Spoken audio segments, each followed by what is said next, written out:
Bonjour à tous, bienvenue dans ce nouvel épisode de Ramify Invite.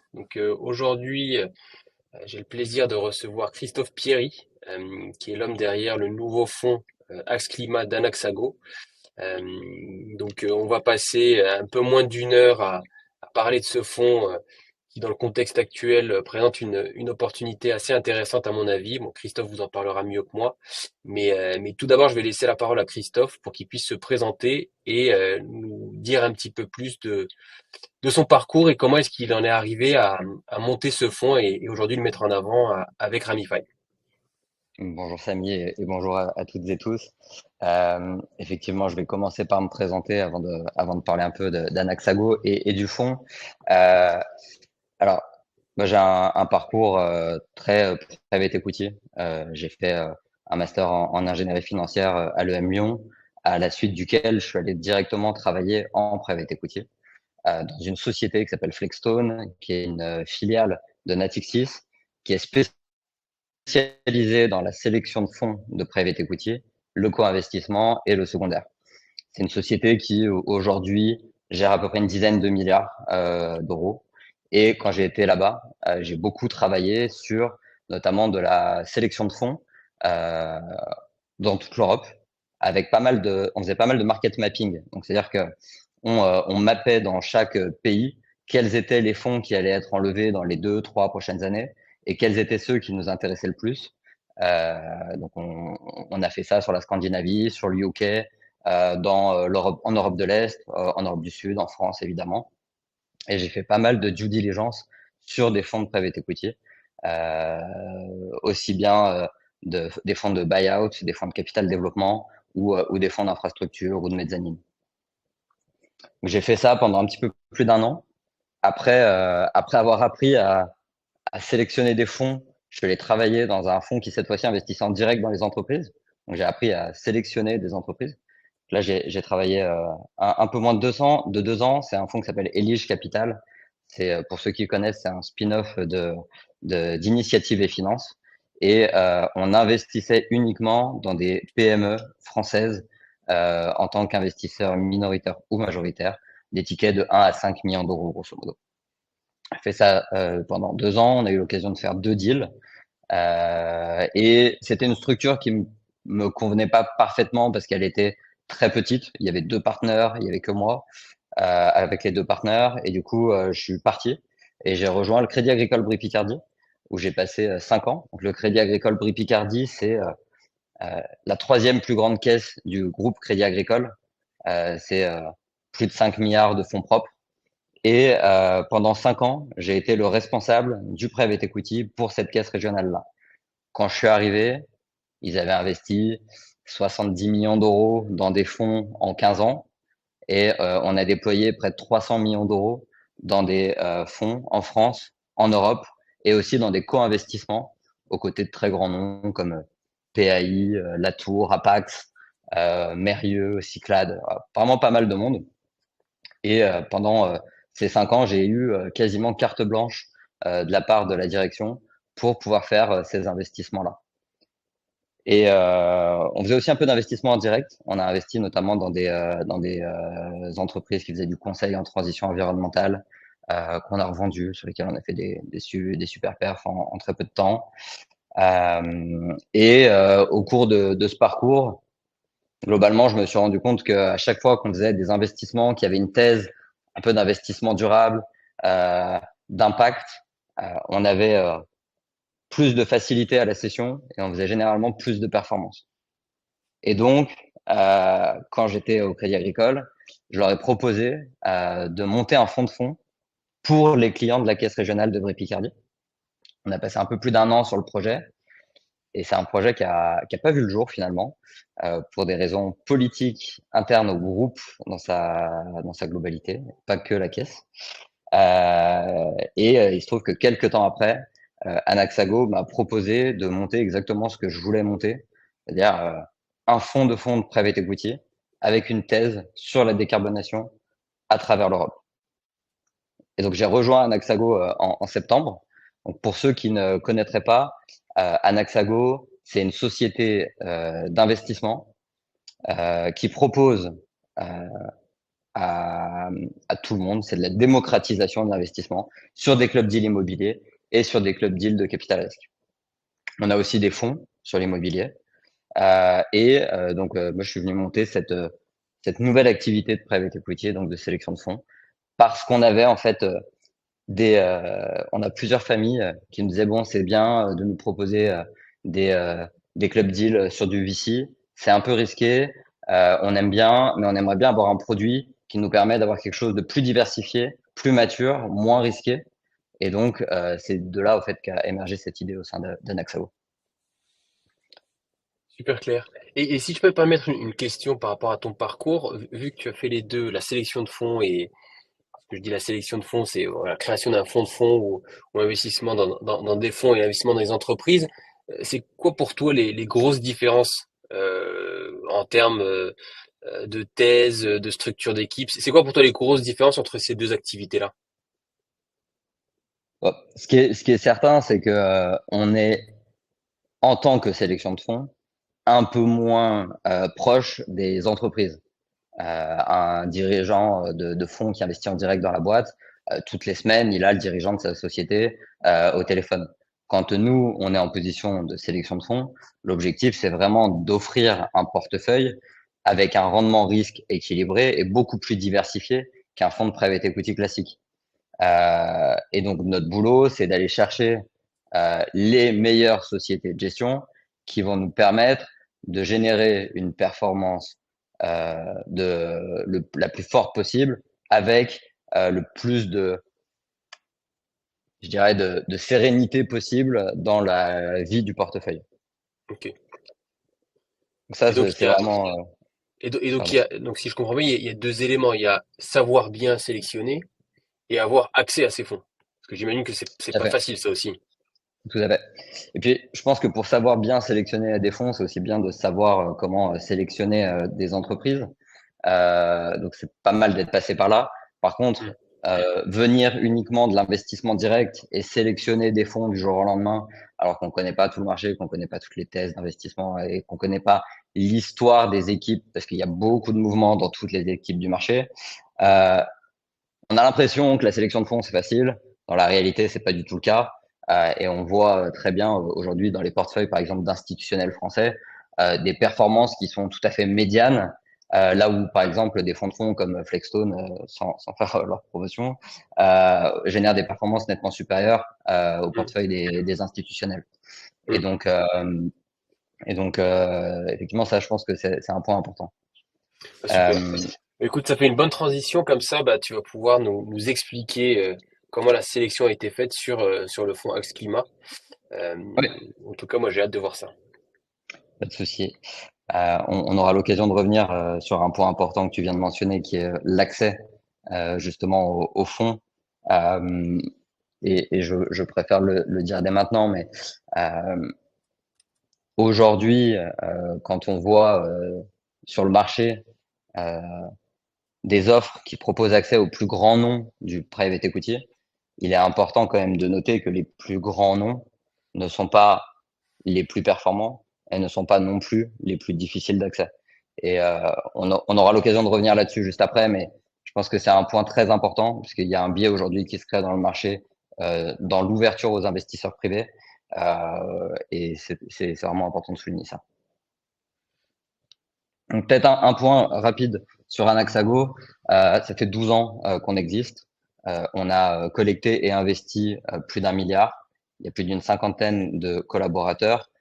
C'est une société qui est détenue très majoritairement par ses fondateurs, qui est une entreprise familiale. Et on est accompagné au board par des investisseurs et des administrateurs qui connaissent bien l'univers de l'investissement, avec notamment Arnaud Giraudon, qui est fondateur, un des cofondateurs de Fortuneo, et qui est aujourd'hui un investisseur actif en tant que business angel dans l'impact et dans la décarbonation. On a aussi Olivier Ekman, qui avait créé, qui est plutôt un entrepreneur, qui avait créé des entreprises qui ont été rachetées, notamment par Lycos. Et on a Patrice Hutin, qui dirige le Family Office Sophie West, qui est le family office de la famille Ouest France et qui investit beaucoup dans la sélection de fonds et dans les entreprises, notamment avec une thèse impact. Et donc, ces personnes-là nous apportent énormément dans l'analyse de nos thèses d'investissement. On a plusieurs activités, j'en ai parlé, Club d'Ilimo, fonds, voilà.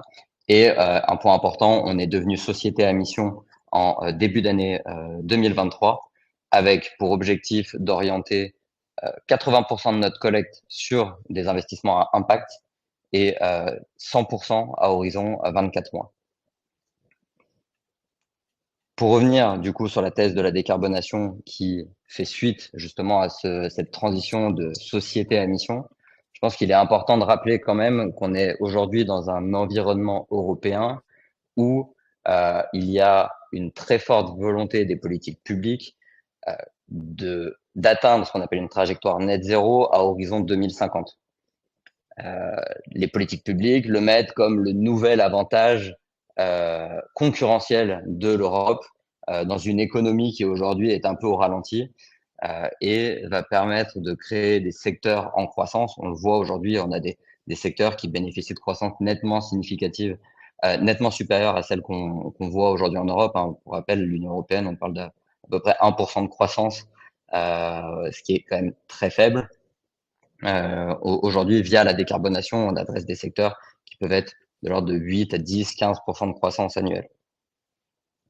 Et cette transition sur la décarbonation, elle a vraiment un coût significatif. Elle demande des efforts financiers très conséquents. On parle de plus de 1000 milliards par an d'investissement pour les 30 prochaines années. Et ce dont on se rend compte, c'est qu'on n'est pas les seuls à penser que c'est une très bonne opportunité d'investissement. Ici, on vous a indiqué quels sont, par exemple, les grands investisseurs institutionnels qui mettent énormément d'argent sur la décarbonation. Et on vous a mis en face les fonds qui ont levé beaucoup d'argent sur cette thématique-là. Donc là, on retrouve parmi les plus grands noms de la planète des Blackstone, des KKR, des Apax, qui ont tous levé globalement entre 1 et 15 milliards d'euros. Moi, ce qui m'intéresse là-dedans, dans ce constat, c'est surtout qu'il y a beaucoup d'argent qui se lève sur des tailles de fonds très significatives. Nous, on va pas aller adresser les fonds de plus d'1 milliard. On va faire des fonds qui lèvent entre 100 millions et 1 milliard. Pourquoi? Parce qu'en fait, quand on est un fonds de 500 millions, qu'on investit dans des boîtes et qu'on les fait doubler ou tripler de taille, c'est justement tous ces acquéreurs-là qu'on va retrouver à la sortie, à la cession de nos participations. Et plus il y a d'argent au-dessus du scope que nous on adresse, plus ça va favoriser la liquidité et donc la valorisation des actifs. Et c'est une des raisons aussi pour lesquelles les segments du small et du mid cap sont plus performants, contrairement à ce que d'autres acteurs essayent de faire croire sur le marché. Quand on compare, ici, on vous a mis deux graphes. Le premier graphe de gauche, c'est une étude qui a été réalisée par Schroders, qui est un très gros asset manager, sur plus de 200 000 transactions de private equity et 40 000 fonds. Quand on compare, on se rend compte que en période de récession ou hors période de récession, le small cap et le mid cap performent mieux que le large cap. Il y a une autre étude de Schroders qui est hyper intéressante, qui explique que quand on est un fonds qui a été classé premier quartile dans le small cap ou dans le mid cap, il y a 40% de probabilité que le gérant soit de nouveau premier quartile sur le fonds suivant, et il y a plus de 65% de probabilité qu'il se classe premier ou deuxième quartile. Sur le large cap, la récurrence du premier quartile, elle est seulement de 22%. Et on est plutôt autour de 50% pour premier ou deuxième quartile. Donc il y a un écart de performance et une récurrence plus significative chez les fonds small cap. Donc ce que tu dis là, c'est qu'il y a un vrai effet image de marque qui fait que les gros fonds, même si voilà, c'est un peu comme la gestion active et la gestion passive, même si on prouve qu'ils délivrent moins, bah, il y a cet effet un peu halo et non qui fait que les gens vont quand même aller investir dans ces fonds-là. Ouais, alors il n'y a pas que le nom, il y a aussi les montants que les institutionnels investissent.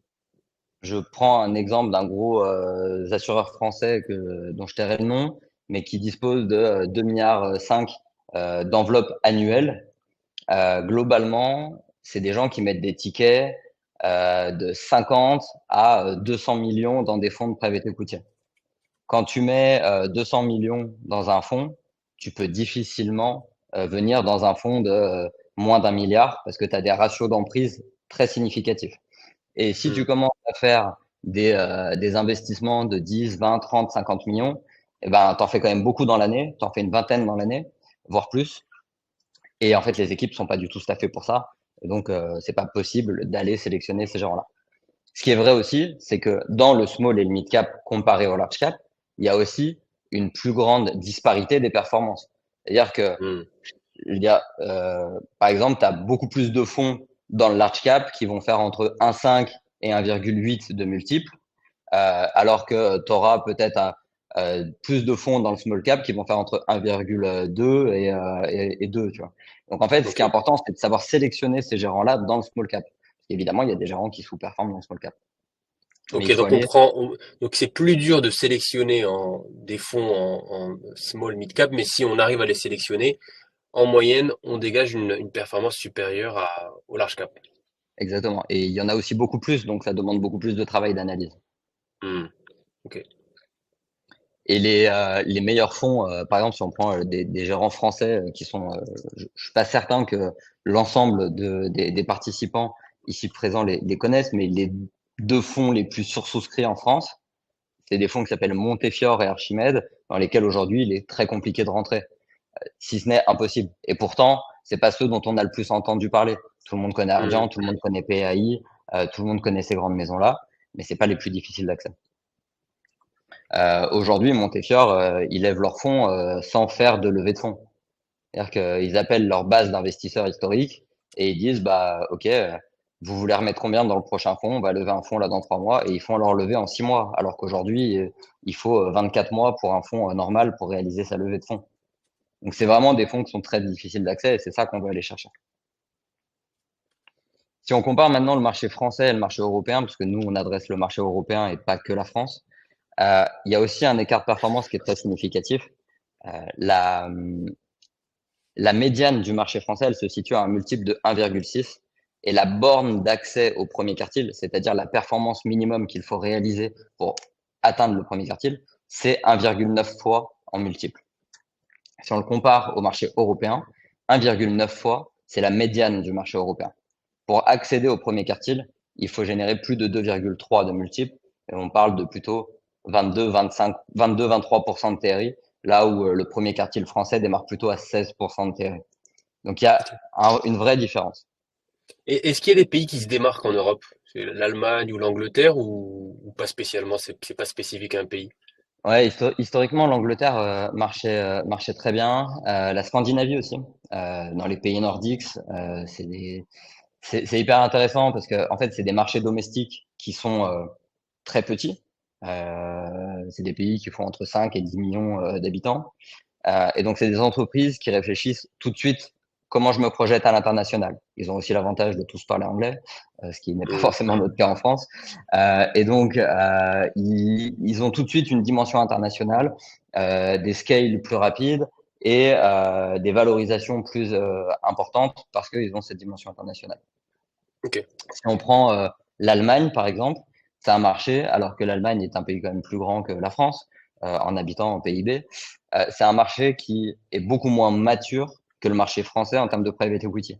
C'est un marché qui est à peu près 40 à 50% plus petit que le marché français. Qu'est-ce que ça veut dire? Ça veut dire qu'il y a aussi beaucoup moins d'intermédiaires en M&A, en fusion-acquisition, et donc, les deals sont beaucoup moins intermédiaires. En France, aujourd'hui, il est très, très rare d'avoir des gérants qui sont capables de faire 50% de leur portefeuille sans que le dossier ait été intermédié par un banquier d'affaires. Et le problème d'un banquier d'affaires, c'est que ça a mécaniquement tendance à faire augmenter la valorisation parce qu'il y a plus de concurrence sur le deal, il y a plus de fonds qui veulent investir dans l'entreprise. Et donc, en général, on paye plus cher les deals. En Allemagne, on pourra en parler avec le premier fonds, notamment dans lequel on a investi. Il n'est pas rare que les deals se fassent entre 5 fois et 7 fois l'EBITDA, là où la moyenne européenne se situe à 9 fois aujourd'hui et qui était plutôt à 11 fois il y a 2 ans. Donc il y a voilà, des marchés comme ça qui sont plus intéressants. Il y a des pays en Europe de l'Est aussi où il y a des choses intéressantes à faire. On va pas l'adresser via ce fonds, l'Europe de l'Est, mais il y a des géographies effectivement qui sont très différentes en termes de performance.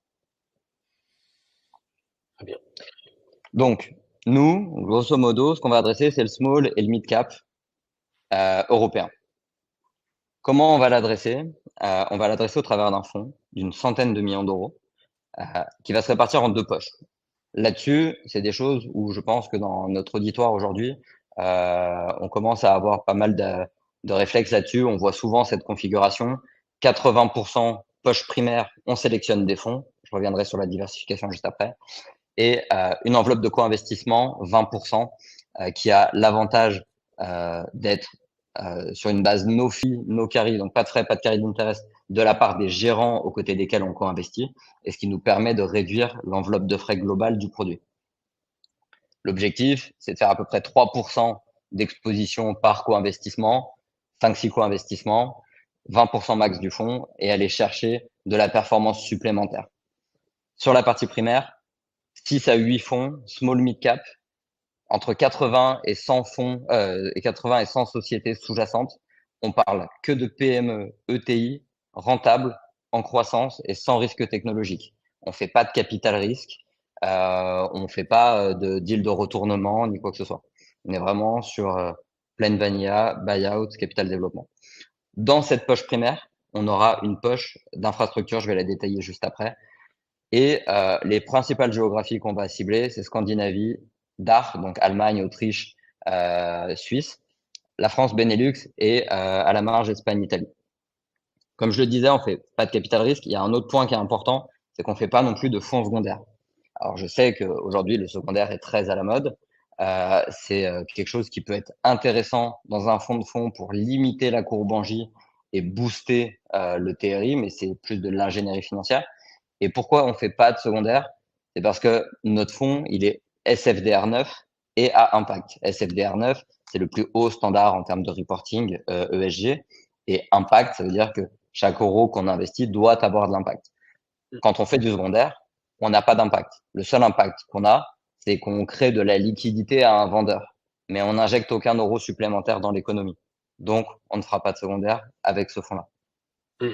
Je pense c'est vraiment intéressant ce que tu dis et je pense que ça mérite qu'on revienne un petit peu sur les définitions, même si je suis sûr que une bonne partie des personnes qui nous suivent aujourd'hui, qui s'intéressent au private equity, les connaissent, mais ça fait quand même du bien de remettre les idées dans les bonnes cases entre capital risque, capital investissement et les équivalents en anglais pour bien comprendre le positionnement de ce fonds en co-invest et en fonds primaire. Ouais, ok. Alors, capital risque, en anglais, évidemment, on parle de venture capital, dans lequel il y a plusieurs segments. On va avoir l'early stage. Donc là, on va plutôt avoir des sociétés en amorçage, donc le seed et série A. On va avoir des sociétés qui vont être plutôt en late stage. Certains appellent ça du growth. La réalité, c'est que le growth, c'est normalement du capital développement, c'est la bonne Mm. définition, et qu'on est sur des entreprises qui sont rentables ou très proches de leur rentabilité, mais qui ne sont pas des sociétés de late stage venture, qui en général sont des sociétés qui brûlent encore beaucoup d'argent. Donc, nous, on dissocie bien late stage venture et growth. C'est pas le même risque selon nous, Mm. et du coup, on est sur le growth capital développement et le buyout, donc les LBO. Et donc là, on est sur le capital transmission, donc on est sur des sociétés matures avec rotation du capital. Ça peut être allié avec du capital développement, c'est-à-dire du cash-in. On peut très bien euh, acquérir des parts auprès d'un dirigeant et aussi injecter de la new money dans l'entreprise pour l'aider à se développer. Les deux sont pas incompatibles. Donc voilà. Donc ça, c'est ce qu'on va adresser. Et infrastructure, infrastructure, ça porte bien son nom, mais il y a aussi quand même pas mal de segments dans les infrastructures. Et donc nous, on va être sur les infrastructures vertes. J'aurai l'occasion d'y revenir aussi par la suite. Et peut-être une question, et ça c'est plus pour pour ma curiosité à moi. Pourquoi est-ce que infrastructure, je le vois souvent, on le sort, parce qu'on peut faire du buyout, on peut faire enfin, tout ce que tu viens de citer, on pourrait l'appliquer à une entreprise en infra. Mais c'est quoi la spécificité de ces entreprises qui fait on en crée une catégorie à part? Alors, c'est vrai qu'aujourd'hui, la frontière, elle est de plus en plus étroite. Et parce qu'il y a pas mal de fonds d'infrastructure qui ont leur propre définition de l'infrastructure, qui par exemple peut être une société qui dépend de l'évolution démographique, avec des prix indexés sur l'inflation par exemple. Et donc là-dedans, tu peux très bien faire rentrer des crèches, des EHPAD, et Hmm. donc financiariser du social. C'est quelque chose qui se fait aussi. Tu as l'infrastructure qu'on va appeler plutôt core. Donc là, on va être sur les ports, les autoroutes, les aéroports. Donc Euh, des durées plus longues là-dessus. Tout à fait. Et c'est pas du tout le même type de rendement. On va Ah ouais. plutôt aller chercher du rendement annuel, donc du yield, avec des versements de coupons de 4, 5, 6, 7% annualisés. Et après, tu vas avoir les segments core plus value add. Et dans le value add, bah, justement, il y a cette partie dont on parlait juste avant. Par exemple, Antin fait pas mal de value add sur cette stratégie crèche, etc. Mais pas que. Et après, tu as aussi toute la partie développement de projets sur, par exemple, du solaire, de l'éolien, sur ce type Hmm. d'infrastructure-là. Donc nous, c'est plutôt ces infrastructures-là qu'on va aller chercher.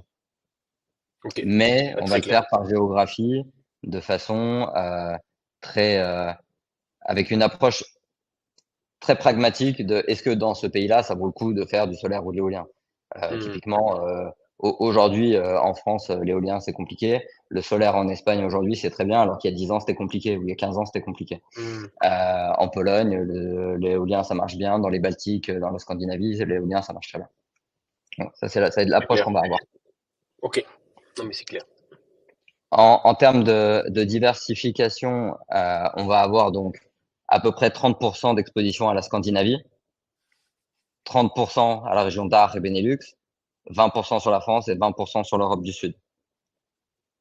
La poche primaire, comment elle va se répartir? Elle va se répartir avec 40% de capital transmission, 40% de capital développement et 20% d'infrastructure. L'infrastructure, dans ce fonds, il a un rôle hyper important. C'est que, en fait, ça nous permet deux choses. Ça nous permet de limiter le risque du produit. Un fonds d'infrastructure Corpus ou Value Add aujourd'hui, ça nous permet de faire du 10, 12, 14% avec des risques moins élevés que ce qu'on peut retrouver sur un fonds de capital développement ou de capital transmission.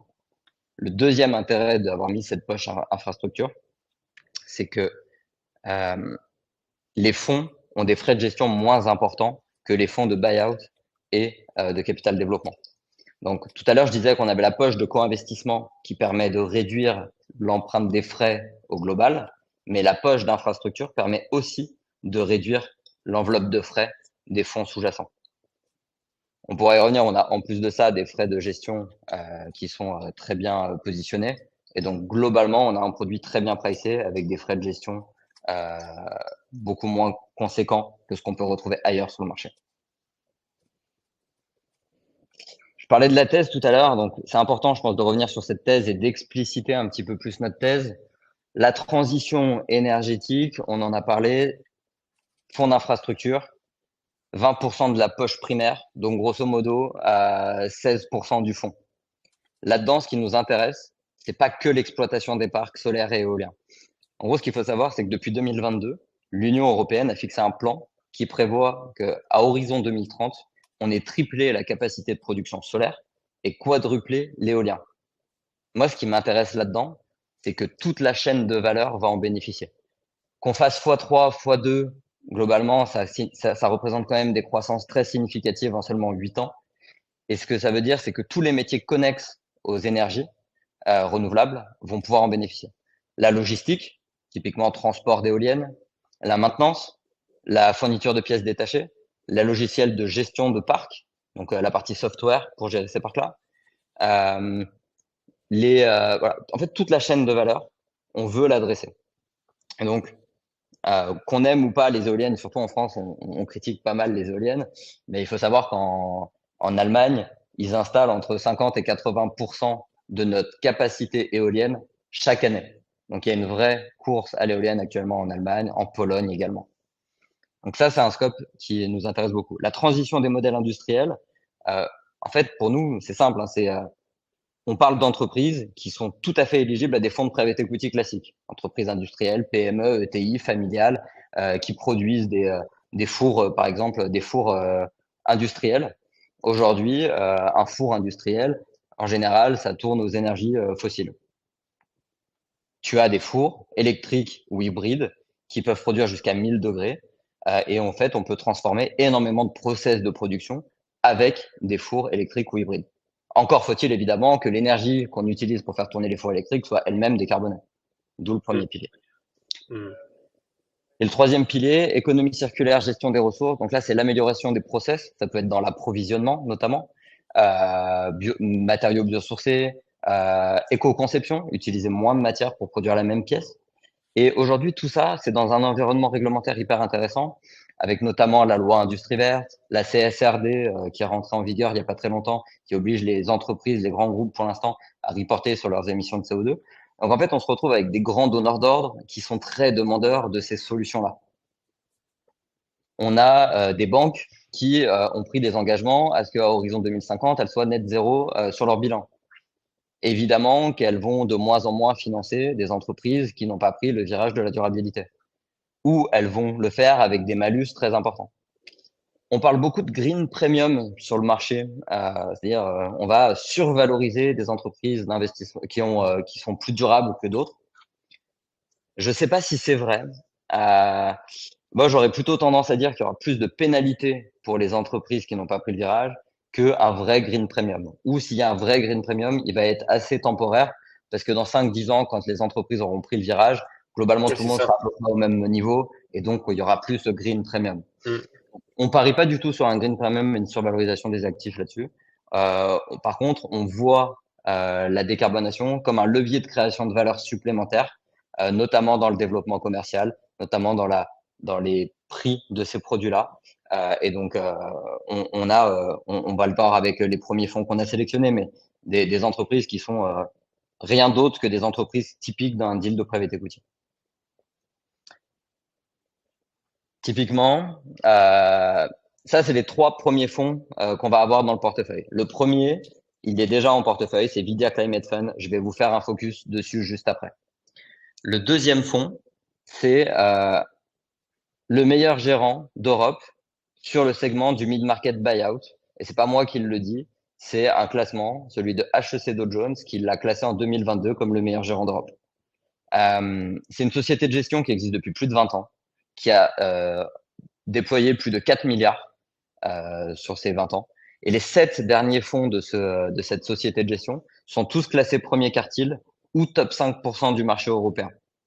Le plus mauvais fonds de cette société de gestion, c'est un fonds qui fait 1,8 fois en millésime de crise. C'est un fonds que je connais depuis mon expérience chez Flexstone. Donc ça fait quasiment une dizaine d'années qu'on se connaît. Et c'est pour ça qu'on a accès à ce fonds-là. Ils sont en train de lever à un rythme phénoménal. Ils collectent à peu près 200 millions d'euros par mois. La taille cible, c'est 500 millions d'euros. Et le hard cap, il est à 700 millions d'euros. Ils vont lever leurs fonds en moins de 9 mois dans un environnement où aujourd'hui, la moyenne, c'est entre 18 et 24 mois. Donc ce fonds-là est très difficile d'accès. Et pour le coup, nous, on a sécurisé notre poche. Donc on a une allocation de 10 millions d'euros. Il passe en comité d'investissement chez nous à la fin du mois de juin et il rentre en portefeuille au mois de juillet. Le Ouais, donc c'est ce qu'on troisième, disait un petit peu au début, c'était pardon de te couper, tu nous parleras de Vidya parce que je sais que c'est un très bon fonds aussi. ouais, Euh, mais il faut les connaître ces fonds et ensuite il faut y avoir accès. Et donc c'est ça la valeur d'un sélectionneur de fonds, c'est d'avoir ces accès et de pouvoir trouver les bons accès au bon moment.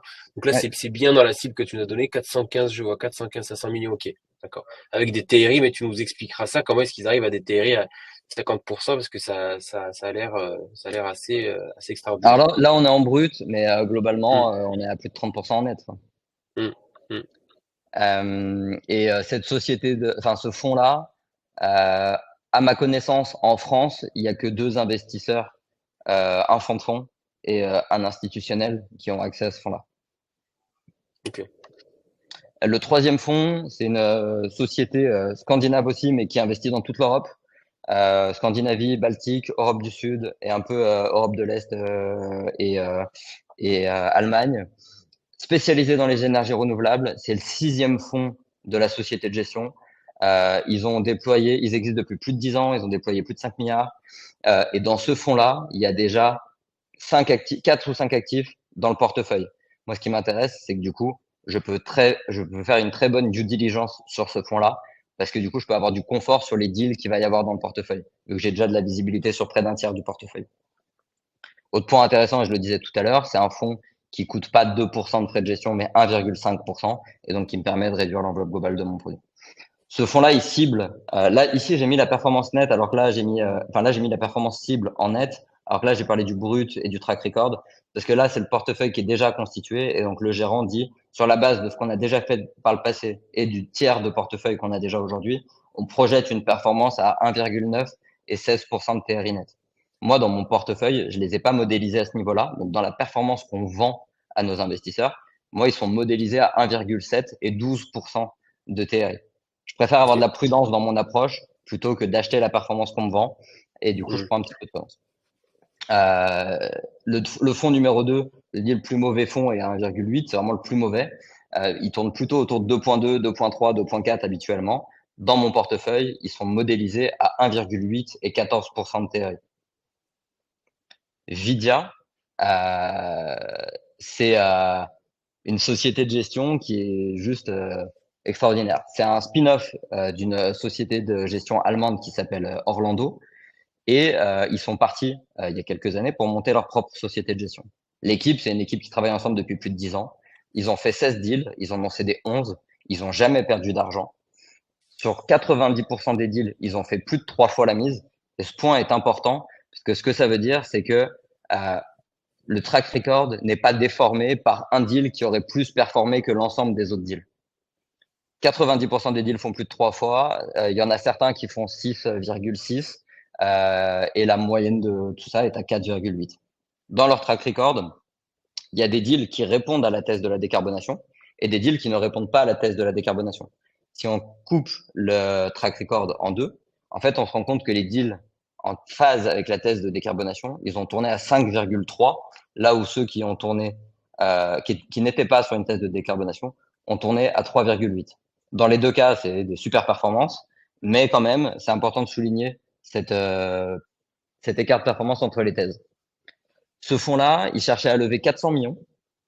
Ils ont levé 415 en augmentant leur hard cap, mais ils avaient de la demande pour 500 millions d'euros. Il y a que 23 investisseurs dans un fonds de 415 millions, c'est hyper rare. D'habitude, on est plutôt autour d'une cinquantaine, soixantaine d'investisseurs pour un fonds de 400 et quelques millions. Et les investisseurs, dedans, vous retrouvez Goldman Sachs, Arbor West, Schroders, LGT, Partners Cap. En fait, que des noms ultra sophistiqués dans le private equity, dans la sélection de fonds de private equity, et qui étaient en partie notamment investisseurs avant dans Orlando où travaillait cette équipe-là. Ils savaient que c'était les gérants stars. Et ils ont dit, OK, nous, on vous suit. Et ils ont la moitié de la collecte du fonds qui vient d'investisseurs historiques d'Orlando.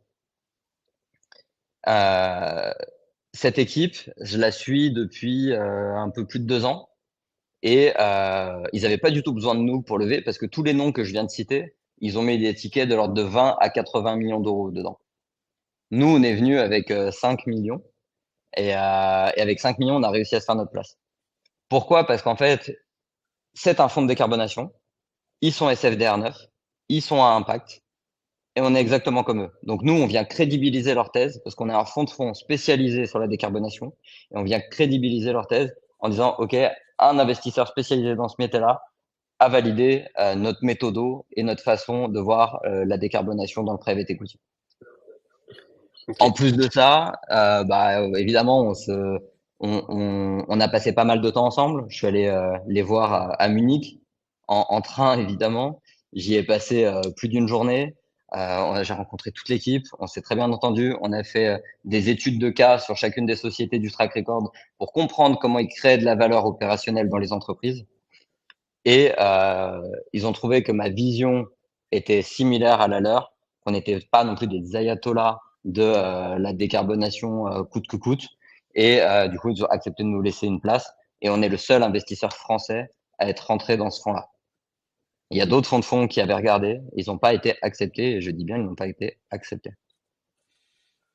Ouais, c'est intéressant. Et alors, qu'est-ce qui, à ton avis, même si c'est une question difficile, hein, mais qu'est-ce qui explique le fait que cette équipe en particulier soit, c'est quoi? C'est les profils, c'est le marché qu'ils connaissent bien. C'est quoi pour toi les éléments qui font que ce fonds, bah, comme tu le présentes, se démarque autant? Il y a plusieurs choses. La première, c'est que ils font ce qu'on appelle beaucoup d'investissements dans des entreprises, dans des deals primaires. Donc un deal primaire, c'est la première fois qu'une entreprise ouvre son capital à un investisseur financier. Dans une entreprise familiale où il y a eu plusieurs générations qui se sont succédées, avec par exemple des générations qui ne sont pas allées travailler dans d'autres grands groupes et qui n'ont pas vu d'autres best practices dans d'autres entreprises, il y a énormément de choses à améliorer dans la société.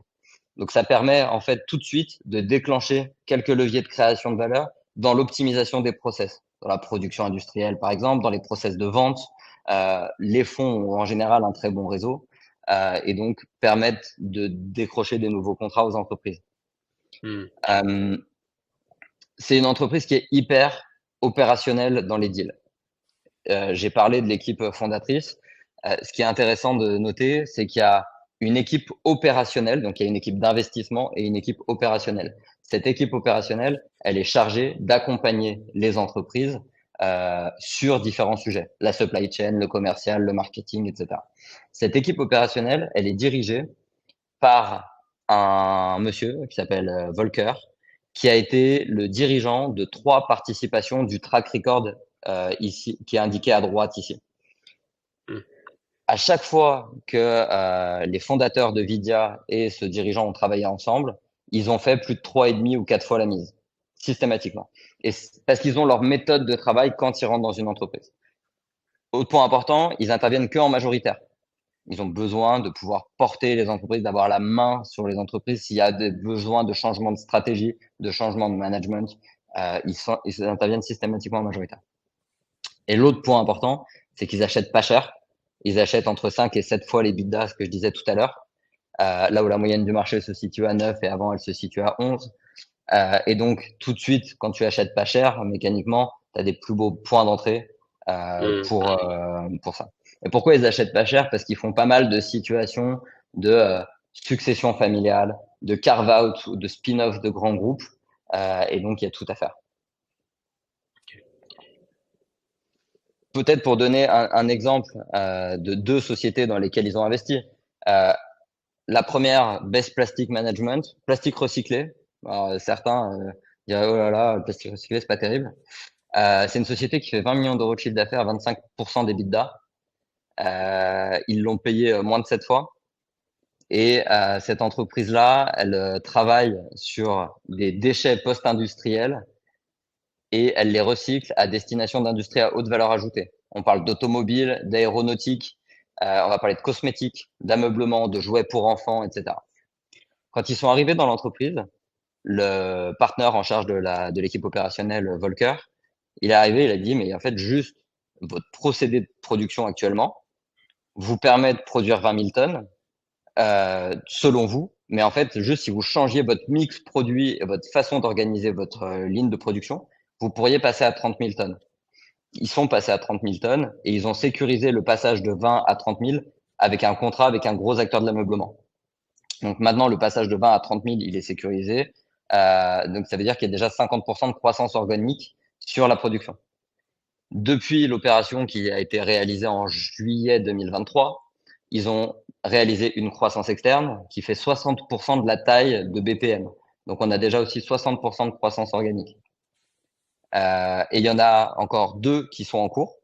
En grosso modo, en 10 mois, ils ont fait 50% du BP à 4 ou 5 ans. Sur un deal Énorme. sur lequel ils prévoient Hmm. de faire plus de 4 fois la mise. Hmm. Point important, on a un fonds de décarbonation, on a des objectifs de décarbonation, on y reviendra aussi sur notre alignement d'intérêts puisqu'on conditionne une partie de notre commission de surperformance à des objectifs extra-financiers. Ces entreprises-là, elles sont censées permettre d'éviter au moins 3000 tonnes de CO2 par an et par million d'euros investis.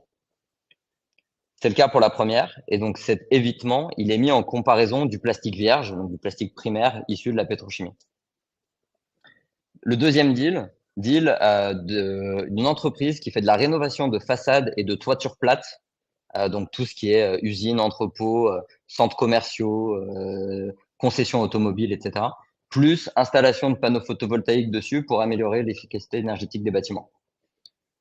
Hyper important en Allemagne, une réglementation qui est passée dans pas mal de régions, obligation d'installer des panneaux photovoltaïques dès lors qu'on rénove un bâtiment. Dans certaines régions, c'est même dès lors que la structure du bâtiment est capable de supporter les panneaux photovoltaïques. Donc aujourd'hui, ça représente 20% du chiffre d'affaires de la boîte, mais ça a vocation à représenter 30, 40, 50% du chiffre d'affaires de la boîte. C'est un marché, la rénovation de façade et de toiture plate, qui est ultra fragmenté en Allemagne. Il y a 14 000 sociétés qui font ça. Sur les 14 000 sociétés, il y a 1,5% des sociétés qui font plus de 5 millions d'euros de chiffre d'affaires. Cette société, elle fait 70 millions d'euros de chiffre d'affaires et entre 10 et 15% d'EBITDA. C'est un des 5 plus gros acteurs du marché. Vous l'avez compris, le marché, il est hyper éclaté. Du coup, Donc un une rachat. grosse partie de la thèse d'investissement, c'est de Hmm. racheter plein de petits acteurs et se diversifier en termes de géographie où ils ne sont pas encore présents. Ouais, c'est là où l'apport d'un fonds qui arrive pour travailler avec une entreprise familiale, il va se faire sentir d'un point de vue ingénierie financière, accès au financement. Ça, c'est game changer. C'est clair, c'est clair, c'est indispensable. En plus, dans des environnements réglementaires hyper porteurs sur une thématique ultra porteuse et une vraie demande de la part des clients. Donc, on est vraiment sur des segments qu'on aime bien. À chaque fois, le levier est très modéré. On est autour de 3 fois, voire moins de 3 fois. Donc ça, on aime bien aussi. On parlait tout à l'heure des fonds large cap. Aujourd'hui, les fonds large cap sont beaucoup plus impactés par la remontée des taux que les fonds du small et du mid cap. Parce que un fonds large cap, quand il finance un deal, il y a entre 50 et 70% du deal qui est financé par de la dette. Un fonds small ou mid cap, c'est entre 30 et 40, 50% grand maximum. Donc Ok. mécaniquement, tu as moins d'impact de la remontée des taux sur des fonds small et mid cap par rapport à du Hmm. large cap. Et l'approche allemande veut qu'ils ne surendettent pas les boîtes. Donc on tourne sur des leviers autour de 3 fois et moi, ça me va très bien. Le troisième deal qui va rentrer en portefeuille là bientôt dans ce fonds-là, c'est de la logistique éolien. On en parlait tout à l'heure. Donc c'est le transport des éoliennes entre les fabricants et les exploitants de parcs éoliennes. Donc cette société-là, elle travaille avec les plus grands fabricants d'éoliennes. Donc on parle de Nordex, de Vestas, voilà, ces gens-là. Et elle transporte d'un point A à un point B des éoliennes pour des clients, par exemple comme Veolia, Siemens, etc. Le transport d'éoliennes, je ne sais pas si tu vois à quoi ça ressemble, mais c'est ultra complexe. C'est des énormes pièces qu'il faut transporter. C'est des camions. Il faut une dizaine de camions, une dizaine de chauffeurs, des autorisations administratives tout le long du trajet parce que tu fais du convoi exceptionnel d'un point A à un point B. Et c'est un des goulots d'étranglement de la chaîne de valeur sur l'éolien. Donc il y a énormément de demandes pour installer des éoliennes. Les fabricants arrivent à suivre, mais par contre, il n'y a pas suffisamment de sociétés de transport. Cette société-là, ça veut dire, tout à l'heure, on disait, l'Europe prévoit d'augmenter, de multiplier par 4 la production d'énergie éolienne à horizon 2030. Elle est exactement dans les métiers connexes dont on parlait tout à l'heure, c'est-à-dire les pelles et les pioches des industries et non pas ceux qui vont chercher l'or. Hmm. Et c'est exactement ce qu'on veut. Donc ça, c'est les 3 premiers deals du premier fonds. Et puis, bah, je vous ai parlé évidemment des deux premiers fonds, des deux prochains fonds qui rentreront en portefeuille. Un courant juillet et l'autre probablement en octobre.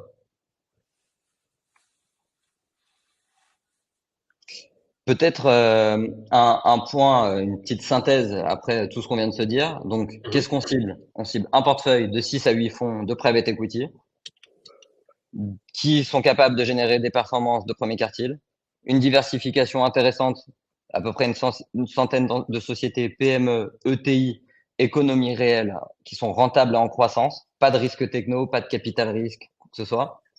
Une thèse centrale de la décarbonation sur les 3 thématiques qu'on a pu voir, donc les énergies renouvelables dans une certaine mesure, l'économie circulaire et la décarbonation de l'industrie.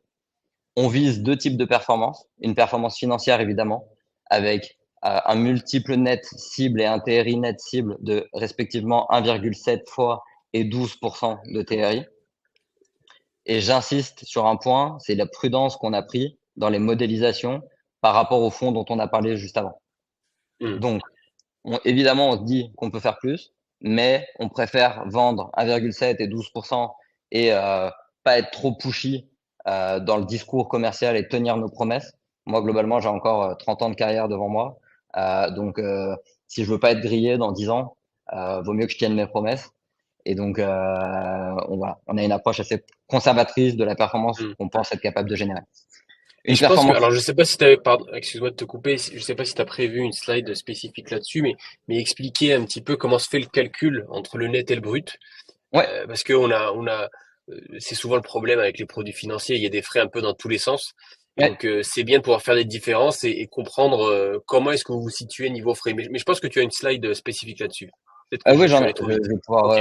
je Et ben, reviens on peut dessus juste attendre. après. Euh, donc, performance extra-financière, on en a parlé, financière, on en a parlé, extra-financière, donc deux objectifs, 1 million de tonnes de CO2 évitées ou réduites et l'installation de 50 mégawatts de capacité de production d'énergie renouvelable. Euh, un point hyper important pour moi, et je n'aurais jamais investi dans les fonds que j'ai sélectionnés dans la caisse régionale où j'ai travaillé s'il n'y avait pas eu ça, c'est l'alignement d'intérêts. L'alignement d'intérêts, vous en avez déjà entendu parler, il y a plein de gens qui vous disent on met 1%, on met 30 millions, on met X millions dans le fonds. Ok, c'est très bien de mettre de l'argent, mais par contre, il faut qu'il y ait des contreparties en face de ça. Nous, évidemment, on prend une commission de surperformance de 12%, mais cette commission de surperformance, elle n'est applicable que si on dépasse un TRI net de 7% pour nos investisseurs. Ça veut dire que si demain, on sert 6%, je ne touche pas de commission de surperformance. Et je perds de l'argent parce que, à titre personnel, je m'endette de plusieurs centaines de milliers d'euros avec un taux à plus de 4%. Et donc, moi, j'aurais eu mon remboursement de nominal, comme vous, mais vous, en plus du remboursement de nominal, vous aurez eu votre TRI de 6%. Globalement, un TRI de 6%, ça fait 1,4 de multiple à peu près. Donc, quand on ne vous donne pas de hurdle, donc c'est-à-dire le rendement prioritaire ou le rendement minimum à servir aux investisseurs pour vous toucher, pour toucher une commission de surperformance, il faut faire hyper attention parce que ça veut dire que euh, les gens à qui vous confiez de l'argent vont gagner une commission de surperformance dès le premier euro de plus-value, peu importe la performance finale qu'ils vous vendent et qu'ils réalisent. Autre point important, notre hurdle, il est en TRI et non pas en multiple, parce qu'il y a aussi des acteurs sur le marché qui disent, nous, on prend une commission de surperformance dès lors qu'on dépasse un multiple de 1,25 fois. 1,25 fois, globalement, je prends votre cash, je le place sur un DAT pendant 10 ans, j'ai ma commission de surperformance, j'ai pas besoin de faire du private equity pour ça. Donc, c'est pas suffisant pour venir justifier une commission de surperformance. Euh, et ça, vraiment, j'insiste là-dessus parce que pour moi, ça fait vraiment partie des dérives qu'on voit aujourd'hui dans l'ouverture du private equity aux investisseurs privés. Et je pense que c'est important d'avoir des termes institutionnels. Nous, on a un règlement de fonds qui est hyper institutionnel, à tel point qu'on est en réelle capacité d'adresser des investisseurs institutionnels. J'ai déjà des accords de principe, notamment de caisse régionale du Crédit Agricole, pour investir pour compte propre, en plus d'un référencement dans leur banque privée, notamment celle où j'ai travaillé pendant 5 ans, ce qui est, je pense, un signe de confiance de leur part, puisqu'ils m'ont confié leur argent pendant 5 ans, ils sont prêts à investir dans mon fonds et ils sont prêts à le proposer à leurs clients en banque privée. Cette commission de surperformance de 12%, on en reversera 10% à une association et il y a 20% qui sont conditionnés à l'atteinte des critères extra-financiers. Donc, si on n'atteint pas ces critères financiers, on touchera 70% des 12%, puisqu'on reverse aussi 10% à une association. Donc ça, c'est hyper clé et vraiment, voilà. Retenez une chose, c'est que quand on investit 100 000 euros chez Axe Climat ou 200 000 euros ou même 300 000 euros, le gérant est plus à risque à titre personnel que l'investisseur. Mais c'est intéressant ce que tu disais sur les multiples et de pouvoir faire la comparaison avec des actifs non risqués ou moins risqués, parce que ça parle tout de suite beaucoup plus. Il faut faire attention aux primes de surperformance et pour le coup, on le voit pas uniquement dans le domaine du private equity, hein, c'est pareil, on a dans le domaine de la gestion placement financier plus liquide. Ouais, Euh, on a aussi des clients qui mettent des commissions de surperformance sur des fonds actifs qu'ils ne gèrent même pas eux-mêmes. C'est un ouais, peu c'est clair. compliqué aussi. Donc, Non, non, mais c'est ça. c'est vrai qu'il faut faire attention et pas hésiter à poser les questions et rentrer dans le détail. Donc c'est bien que tu le rappelles. Bah, quand j'étais au Crédit Agricole, je pense que j'ai passé suffisamment de temps à critiquer ces dérives Hum, pour éviter de rentrer dans cet écueil-là et les reproduire. hum. Et donc, c'est une vraie volonté de notre part d'avoir des termes très institutionnels là-dessus. Hmm, hmm. Euh, un point important, on a dit que ce fonds était accessible à partir de 100 000 euros. Euh, pour le coup, là-dessus, on a répliqué ce qui se fait de très bien sur le marché. Appel de fonds successifs, 20% à la souscription, puis 20% par an, 2 fois 10% en réalité, 31 mars, 30 septembre de chaque année. On ne prévoit pas de distribution pendant les 5 premières années pour une bonne raison, c'est qu'on est un fonds qui est censé respecter le quota fiscal et que le quota fiscal permet à nos investisseurs de bénéficier d'une exonération sur les plus-values. Donc, au lieu d'être à la flat tax, on est à 17,2 sur les plus-values en contrepartie de ne pas recevoir de distribution pendant 5 ans. Un fonds qui s'expose beaucoup aux États-Unis ne peut pas répondre au quota fiscal et donc vous pouvez avoir des distributions plus tôt, mais du coup, vous n'avez pas cette exonération sur les plus-values. Euh, dans nos modélisations, on prévoit que le capital soit remboursé à la fin de l'année 7, c'est-à-dire seulement 2 ans après le dernier décaissement, et on prévoit une liquidité du fonds à 10 ans. Là aussi, j'insiste sur ce point. On a évidemment un fonds de 10 ans, plus un an, plus un an, comme c'est le cas dans quasiment tous les fonds et tous les fonds de fonds disponibles sur la plateforme de Ramify. Mais comme nous, on a un hurdle en TRI, plus notre fonds dure, plus notre TRI se dégrade, moins on a intérêt à vous garder longtemps dans le fonds. C'est-à-dire que on pourrait très bien fixer notre hurdle, notre rendement préférentiel en multiple, et puis faire 3 périodes d'extension en facturant des frais à nos clients. Au final, on n'a pas intérêt parce que on fait une meilleure performance in fine en cédant le portefeuille à la 10e année.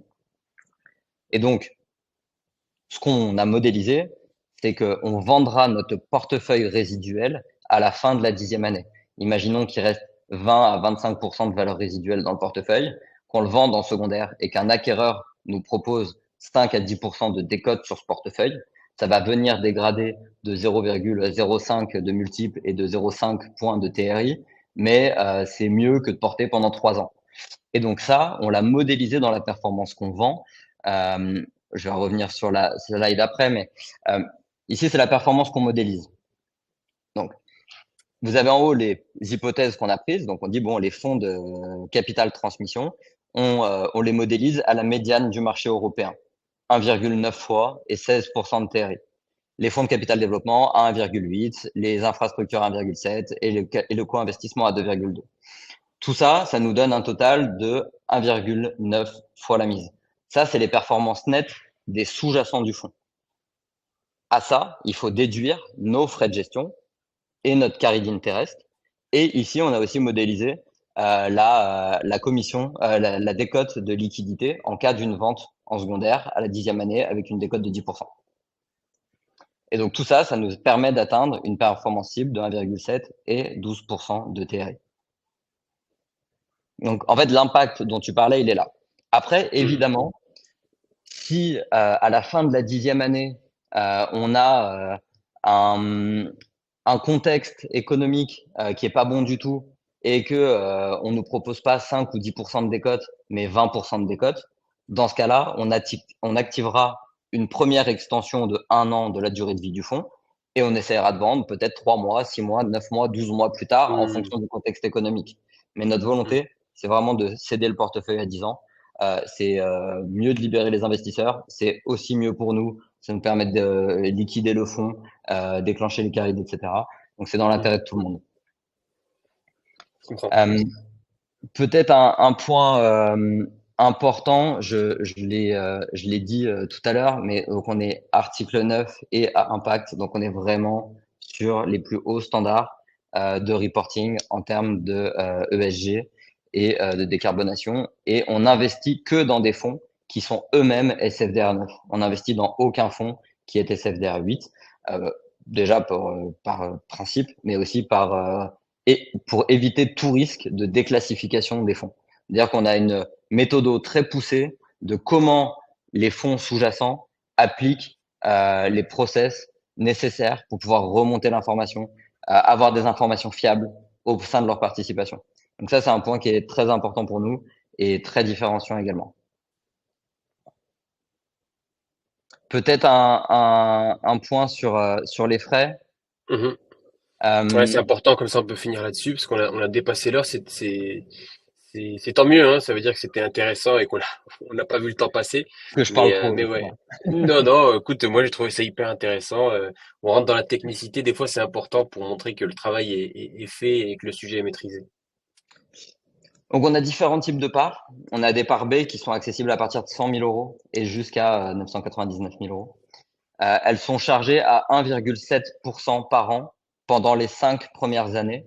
Et après, on applique une dégressivité du taux de 0,1 point par an. Pendant toute la durée de vie du fonds, la base de calcul, c'est le montant souscrit. J'insiste sur ce point parce qu'en fait, aujourd'hui, quand vous signez, vous savez déjà combien de frais vous allez payer dans le produit. En gros, il y a en annualisé 10 ans, cette dégressivité, elle fait 1,55%, donc elle fait 15,5%. Quand Mm. vous passez sur l'actif net, en réalité, si votre portefeuille performe très bien, en année 6 ou en année 7, vous pouvez vous retrouver à payer plus de frais quand vous êtes sur l'actif net que quand vous êtes sur le montant souscrit. Et donc là, vous savez jamais combien de frais vous allez réellement payer. Mm. Euh, un autre point important, on est à 1,7 et donc à 1,55 en annualisé 10 ans. C'est aussi une vraie volonté de ma part. Il y a beaucoup d'offres sur le marché qui sont à plus de 2%. Pour moi, on ne peut pas, en tant que fonds de fonds, commercialiser un produit qui est plus cher que les fonds sous-jacents. Un fonds de private equity, ça coûte 2% et 20% de carry. Alors que c'est eux qui font le boulot dans les boîtes. Nous, on sélectionne des gérants. Notre boulot, c'est de bien les sélectionner, mais c'est pas nous derrière qui allons créer la valeur dans les sociétés. Et donc, notre Mm. produit ne peut pas coûter plus cher que celui des gens qui font vraiment le boulot. Mm. Euh, tu vois, on m'a dit, est-ce que on pourrait vendre le produit à 2,5%? Je dis oui, on pourrait, mais par contre, on n'a pas du tout le bon gérant parce que je refuse de mettre mon nom sur des termes financiers aussi élevés. Je Mm. pense que, tu vois, l'écart de performance entre le brut et le net chez un fonds de private equity classique, donc un fonds qui est à 2% et 20% de carried, en général, tu as un écart de performance de 0,5 de multiple entre le brut et le net. Donc, ça veut dire que quand tu es encore plus cher que le produit sous-jacent, tu recrées un écart supplémentaire de 0,5 ou plus. Mm. Donc, ça veut dire que si tu veux servir 1,7 ou 2, bah, tu es obligé d'avoir des fonds qui produisent du 2,7 ou du 3. Mm. Et il y en a quand même pas tant que ça sur un portefeuille complet qui, dans tous les fonds, ont généré ces performances-là. Mm. Donc ça, c'est un point hyper important pour moi. Ouais, je Donc ça, comprends. c'est Et c'est notre part là. intéressant la manière de le voir. J'ai jamais vu comme ça. Excuse-moi de te couper. C'est vrai que le fait que ces frais soient imputés au montant souscrit, ça change un peu. Par exemple, j'aime bien faire le parallèle parce que c'est quelque chose que je maîtrise bien avec les fonds cotés. Où là, en fait, ouais, il y a un alignement d'intérêt parce que on paye des frais sur un actif qui est soumis au marché. Et donc, si la Mhm. performance est positive, eh bien, on est souvent content de payer, payer ces frais-là. Et donc là, même si en fin de vie de fonds, on a une NAV ou donc une valorisation du fonds qui est aux alentours de 1,5 fois parce qu'on s'approche de la fin du fonds, Ouais. on ne paye ces frais-là que sur la base Ah, 100 exactement. d'entrée. Ok, Exactement. ok. Là, En je fait, l'avais jamais vu il y comme a ça, deux mais c'est vrai que façons c'est de important. procéder. La valorisation sur l'actif net, c'est un truc qui se faisait avant les années 2010, avant la crise de 2008. Bah, Mm, j'avais un fonds comme ça quand je suis arrivé au Crédit Agricole Picardie qui était sur l'actif net. C'est simple, il suffit de revaloriser les actifs pour prendre plus de frais de gestion. mm, Voilà, tout simplement. Et ça a été le cas mm, dans le passé. Aujourd'hui, les mm, deux méthodes, c'est soit dans tous les fonds institutionnels, montant investi net de cession. Donc, en fait, la base de calcul diminue au fur et à mesure des années, soit sur le montant souscrit, comme c'est le cas sur nous. Mais en contrepartie, on a diminué le taux. mm. Ok, je comprends. Donc, on le voit, une part qui est beaucoup moins chargée. Et si on reboucle avec ce qu'on disait tout à l'heure, on a aussi une poche sous-jacente beaucoup moins chargée grâce au co-investissement et au fonds d'infrastructure. Globalement, on coûte le même prix qu'un feeder sur les frais de gestion, à peu près, sauf qu'on apporte une diversification beaucoup plus importante. Puisque un feeder, c'est un seul fonds, une dizaine de boîtes. Nous, c'est 6 à 8 fonds, un travail de gestion de portefeuille, de construction de portefeuille, Hmm. une vraie sélection de fonds. Et donc, on coûte à peu près la même chose. Hormis le carry, évidemment, mais à condition d'avoir dépassé 7% de TRI net. Très clair. Une part entre 1 et 2 millions d'euros qui démarre à 1,3, même logique, dégressivité post-période d'investissement. Donc là, ça fait en annualisé 10 ans 1,15 et une part supérieure à 2 millions d'euros. Et donc là, on est à 0,85% en annualisé 10 ans. Et à chaque fois, pour ces parts-là, on appelle 20% par an, 10% par semestre. Très clair. Super. Écoute, je pense qu'on a fait le tour, on a bien dépassé, mais je pense que c'était super, super intéressant. Merci pour tous les détails. En plus, ben voilà, il y a des commentaires qui disent que c'était très clair et très intéressant, et je suis tout à fait d'accord. On sent que tu maîtrises et que tu aimes ce sujet, qui est le private equity au sens large. En tout cas, le fonds est déjà disponible, donc je vais me permettre de partager aussi euh, mon écran pour montrer un petit peu comment est-ce que vous pouvez le retrouver sur l'app Ramify. Euh, donc le fonds est déjà disponible. Vous pouvez retrouver donc tous les éléments qui ont animé la discussion. Donc on a la présentation, la plaquette, le DIC, toutes les informations de répartition, les éléments un peu plus logistiques avec le minimum de souscription, les dates de fermeture. N'hésitez pas à nous poser des questions si certains éléments n'étaient pas très clairs. Il y a peut-être des fois des éléments un peu techniques, mais il faut vraiment pas hésiter à nous poser des questions, soit par chat, soit par mail, soit directement prendre rendez-vous avec votre conseiller Ramify. En plus, on est en ligne directe avec Christophe, donc si c'est des questions trop spécifiques ou qui nécessitent vraiment l'avis du gérant, je sais que Christophe répondra et de manière hyper réactive.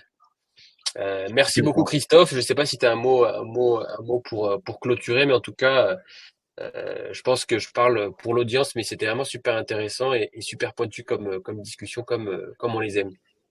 Ah bah, écoute, juste un mot de remerciement à toi et à Ramify de me laisser l'opportunité de présenter ce fonds-là et à tout notre auditoire, évidemment, pour l'attention au cours de tout ce webinaire un petit peu long par ma faute. J'en suis désolé.